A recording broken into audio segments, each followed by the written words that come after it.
All right, hi, welcome back. We are going to keep going with chapter 7 today, just where we left off.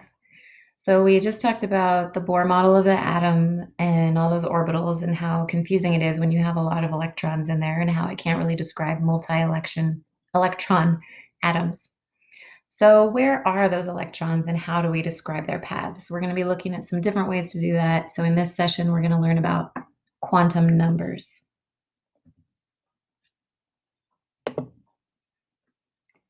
So as we've already discussed, particles have wave nature.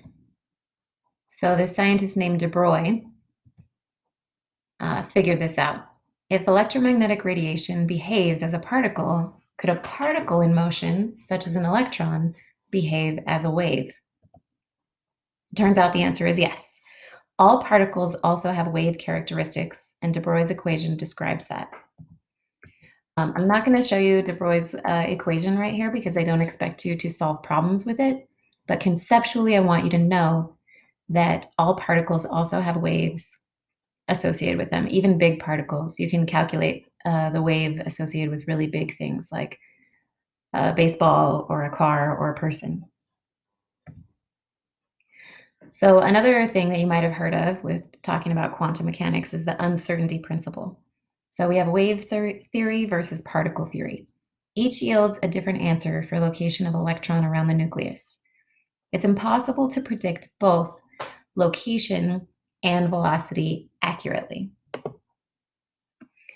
So this Heisenberg came up with the Heisenberg uncertainty principle. We cannot determine both the position and the momentum, which has to do with motion, of an electron and an atom at the same time. So here, this delta x, that refers to position.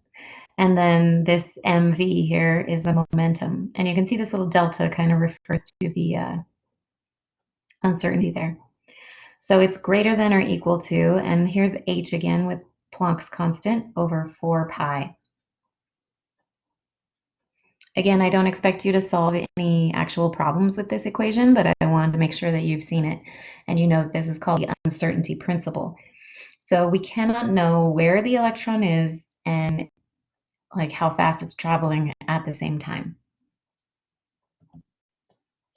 So another important scientist in quantum mechanics is Schrödinger. So he developed these electron wave equations. So these are mathematical equations to describe behavior of electron waves. Became the basis of quantum mechanics. So the mathematical modeling that he did is where quantum mechanics, our understanding of electrons and how they behave, came from. So the wave equations are given by this guy here, this Greek letter. And we're not going to be solving any wave equations. If you go on to take a quantum mechanics class, then you will do some calculations with this. But for our class, right now, I just want you to learn the quantum numbers. So the mathematical solutions to wave equations are identified by a unique combination of 3 integers. So these are our quantum numbers, and then we have different types of quantum numbers. And this is kind of, again, a complicated topic when you first start looking at it, but as you practice, it'll become easier. So we have the principal quantum number, n, and that indicates the shell and relative size of the orbits. So just to kind of put this in perspective with something we've already talked about. So n is our principal quantum number. And remember when we looked at that Bohr of the atom? And we had some different things, like right here was n equals 1, here was n equals 2, n equals 3. So those are the principal quantum numbers.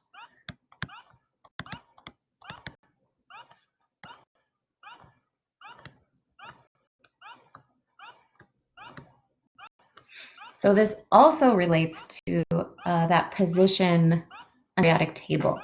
So I'm going to draw a little sketch of the periodic table. It's going to be terrible, but so, you know, here's our periodic table per se. So we have our first row is our like n equals 1, and then the second row is going to be n equals 2, n equals 3, and so on. So this is still the principal quantum number. So it refers to both, you know, something you already know, which is these positions on the periodic table, but it also refers to distance from the nucleus, because as we get bigger and bigger atoms, we fill electrons consecutively as we go out. So those are all the principal quantum numbers. So that's sort of something that you're already familiar with, whether you know it or not. Okay. All right, so just so you know, that principal quantum number is something that you already have in your brain somewhere. So it's n, and it indicates the shell and relative size of orbitals. So n can equal 1, 2, 3, 4, like that. Then we have the angular momentum quantum number. And I hope you're following along with your worksheet here, because this is all in your Chapter 7 handout. So this one is denoted by the letter L, and it defines the shape of the orbital and the subshell. So this can have values anywhere from 0 to n minus 1. So for example, if n equals 2, then L could equal 0 or 1, because 2 minus 1 would be 1. So the value of the L orbital also corresponds to a shape, and in a minute we'll be looking at the different shapes of orbitals. So if it's 0, we're in an s orbital.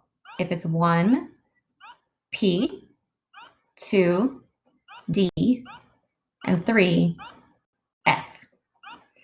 So then we have a third quantum number, which is the magnetic quantum number, m sub L. And this defines the orientation of the orbital around the nucleus, and that can go from negative L to positive L. So if L equals 0, then m sub L equals 0. If L equals 1, then m sub L could be minus 1, 0, or positive 1, and so on. So we are going to be writing out quantum numbers in just a minute, so we'll practice this. All right, so these are orbitals. The quantum numbers give us the addresses of the electrons in an atom, and they tell us about the shape and orientation of their house or orbital. So it kind of tells you, where the electron's house is, kind of where its neighborhood is, where it walks around. An orbital is a probability distribution map showing where the electron is likely to be found. So as we just said with the uncertainty principle, we don't know exactly where the electron is. So it's all just kind of a probability distribution, like where you're most likely to find it at any given time. So it's kind of weird. It's not at all like a planetary orbit, because electrons behave as waves and particles. So it's just very different from anything that we see in the three-dimensional world around us, where we're normally thinking of Newtonian physics. All right, so these quantum numbers that we're going to look at, they tell us about the orbitals, where those electrons are located, where their houses are, where they're confined to. So that principal quantum number n, which let's recall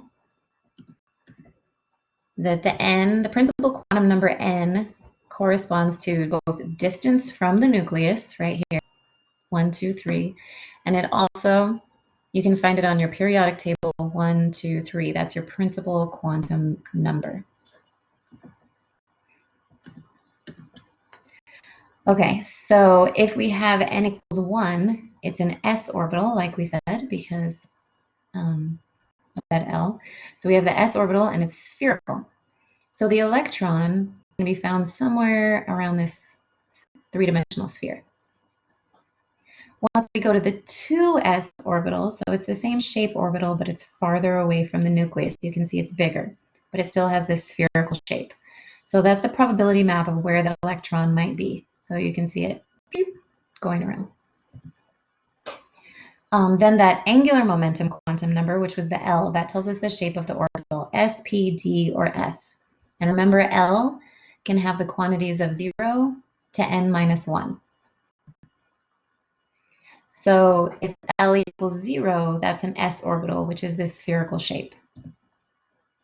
If L equals 1, that's a p orbital. And there are 3 p orbitals. And it has this kind of dumbbell shape. So you can see one dumbbell goes along the x-axis, one goes along the y, and one goes along the z. And that's the probability of where that electron will be, right? So it's like somewhere in here. So each of these can hold 2 electrons. So this guy can hold 2 electrons. This one can hold 2, this one can hold 2, and this one can hold 2. So for the s, you can just have 2 electrons, but here we have 3 p orbitals. So that can hold a total of 6 electrons. All right, here, let's write that down. So S can have 2 electrons. Each P,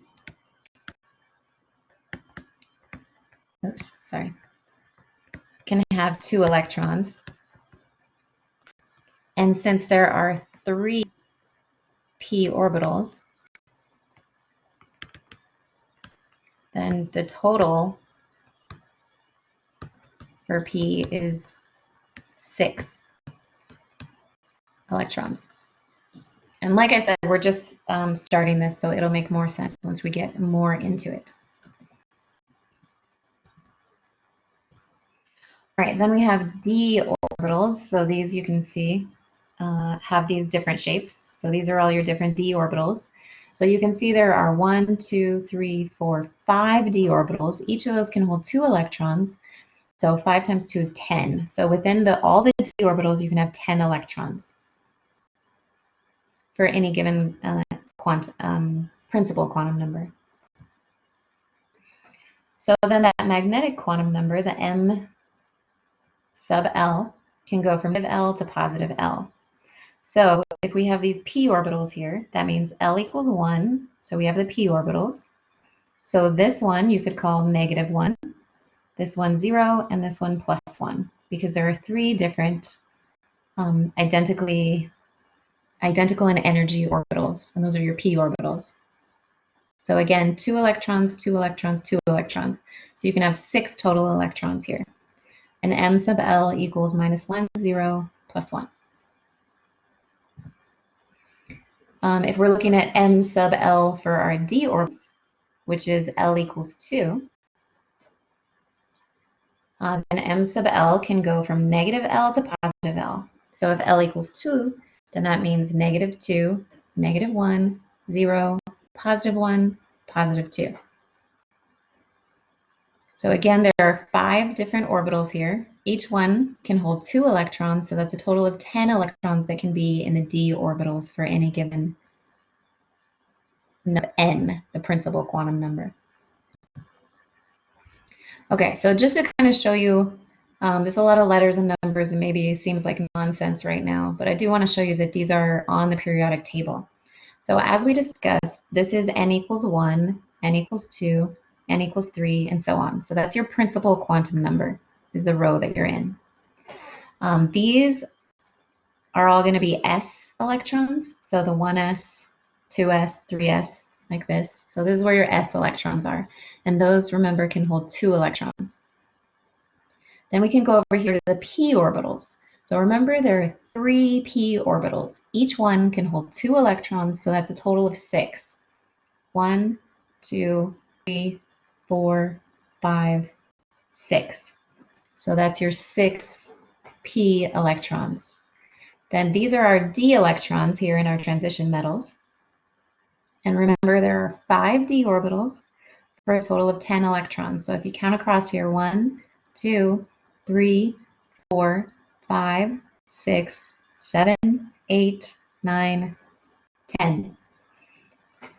So keep in mind that if you just look on here, you have your S, P's, and D's. And down here, these guys that we always ignore, these are our F orbitals, and there are 7 F orbitals for a total of 14 electrons. But we are not going to be really doing anything with these. But I do expect you to be able to do them across here. So here is a table from your book, I believe, of quantum numbers. So these are like your electron addresses. So you have your atom, it has some certain number of electrons in it, and these are the addresses that it fills. So each atom is going to fill up in the same order, starting with the same ground state. And then as the atom gets bigger and has more electrons, it's going to fill to those outer shells.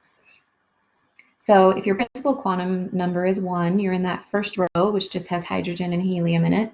Then L is going to be 0, which corresponds to S.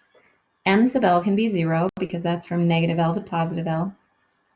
So here's the number of orbitals in the subshell is 1, and in the total shell is 1.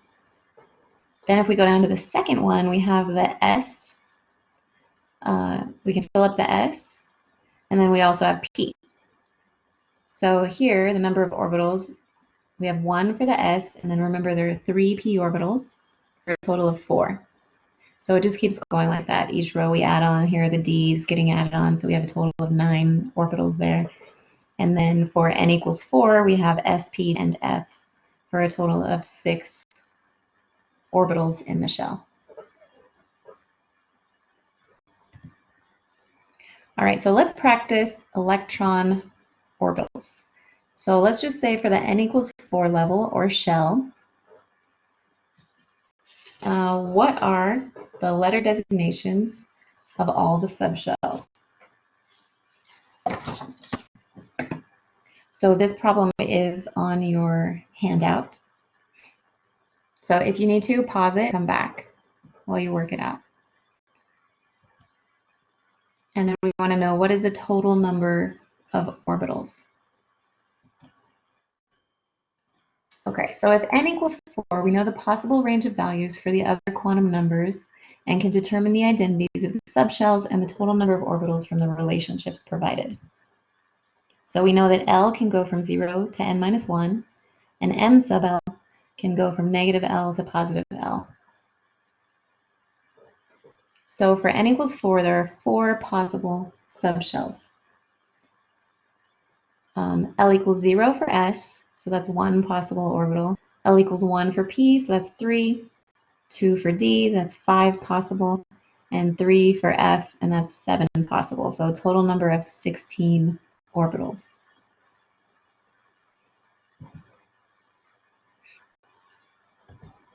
And if you want to, oops, if that was confusing at all. So this one is on your handout. So the letter designations for all the subshells. So if n equals 4, then we have S, P, D, and F. So first part of the problem.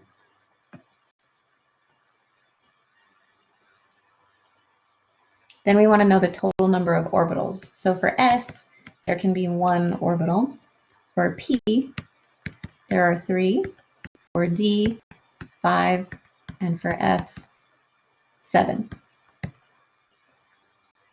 So those are all total number. So if we add 1 plus 3 plus 5 plus 7, we get 16.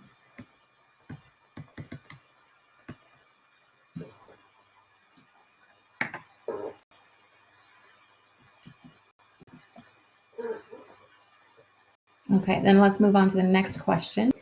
Which of the following combinations of quantum numbers are allowed? So you're just going to go through there, look at your rules, and see if they're allowed or not. So go ahead and pause the video and answer these questions.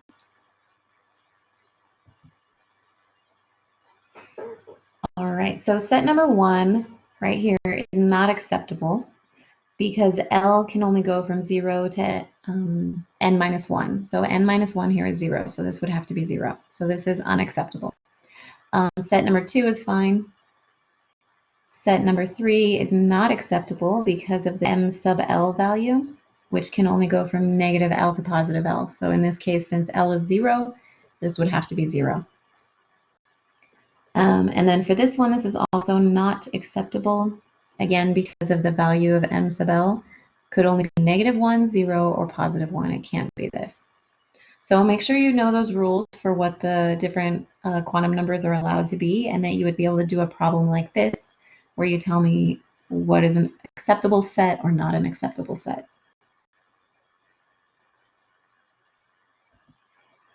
Okay, so if that weren't confusing enough, there isn't one more quantum number. So there wasn't data that couldn't be fully explained by these 3 quantum numbers.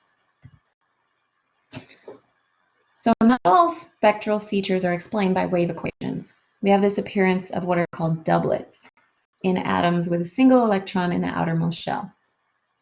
And this chord, if you zoom, it looks like one line, but if you zoom in, there are actually two lines there. So that means sometimes the atom has an electron which is spin up, and sometimes it's spin down, and that's just sort of a just what we call it. So if it has those different spins, then it's actually going to be at a slightly different energy. So then we have to have a different quantum number for that electron spin as well. So that's designated by m sub s. So the spinning of the electron creates a magnetic field oriented either up or down. So that electron is spinning, that's creating a teeny tiny little magnetic field, which is either spin up or spin down. And so that's why we have the two different designations. So that fourth quantum number, m sub s, describes the electron. So it can either be plus a half or minus a half. So that's spin up or spin down.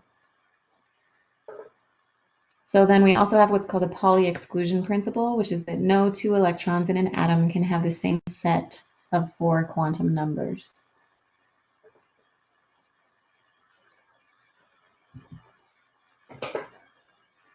So now I'd like you to practice this problem. You can go ahead and pause it and work this out on your handout.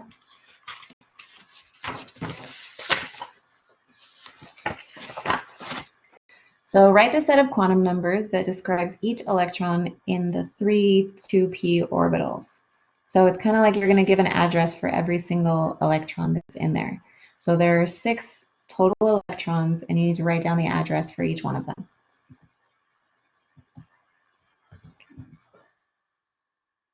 So you start by knowing that n equals 2. So the reason we know n equals 2 is because of this number here. We know that L equals 1 because P is the same as L equals 1. Then we know that M sub L can go from minus L to positive L, which in this case is minus 1, 0, plus 1. And those numbers correspond to these 3 p orbitals. Then each electron can either be spin down or spin up, so minus a half or plus a half. So you should come up with a chart that looks something like this. So these are your electrons, 1 through 6.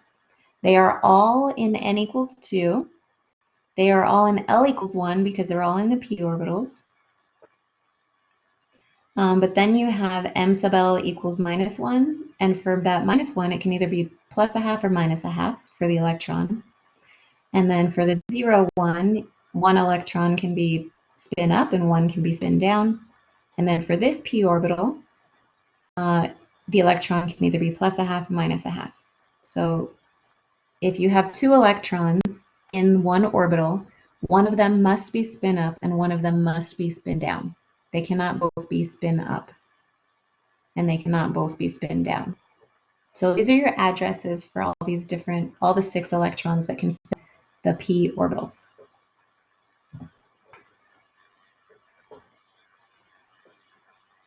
Okay, so that's basically going to finish us up with the quantum numbers, and I'm going to stop the video at this so that you can just focus on quantum numbers. And then the next, we are going to start with orbital diagrams and electron configurations. So the next video is going to start on this slide, and we're going to talk about, it relates to these quantum numbers we talked about, but we're going to just be working on orbital diagrams and electron configurations, which still give us the address of the electrons, but it's just done a little bit differently. So go ahead and answer the questions about quantum numbers, and I will see you next time. Thanks.